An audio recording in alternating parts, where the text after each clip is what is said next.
Добрый день, дорогие подписчики и гости канала «Домашний ресторанчик». Сегодня у нас на обед рыбка в томате. Хочу показать вам быстрый и простой рецепт ее приготовления. Промытую, очищенную от чешуи и плавников рыбку нарезаем на небольшие порционные кусочки. У меня сегодня хек, можно взять минтай, но он чуть-чуть суше. Порезанную рыбу обсыпаем специями для рыбы и солью. Перемешиваем. На сковороду наливаем чуть-чуть масла. Обмакиваем наши кусочки рыбы с двух сторон в муке и обжариваем до готовности с двух сторон на среднем огне.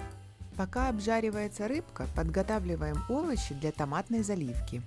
Одну большую или две маленькие морковки натираем на крупной терке. Одну луковичку режем небольшими кубиками. Готовую рыбу складываем в любую глубокую посуду. На сковороду, где обжаривалась рыба, наливаем чуть-чуть масла и высыпаем наши овощи. Добавляем специи, где-то по пол чайной ложки.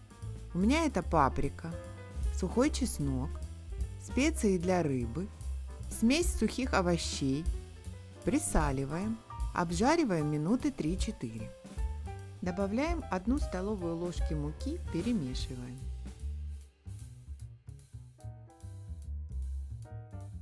Теперь добавляем любой томатный соус, томатную пасту, помидоры в собственном соку, то, что у вас есть, плюс 200 грамм воды.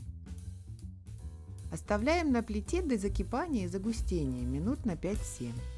Добавляем несколько горошин душистого перца, 1 чайную ложку сахара,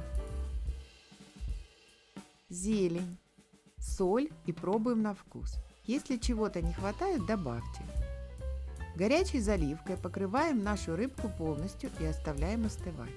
Эту рыбку в томате можно кушать уже через пару часов, а если постоит подольше, будет еще вкуснее. Если понравился мой быстрый рецепт, пишите в комментариях, мне будет очень приятно.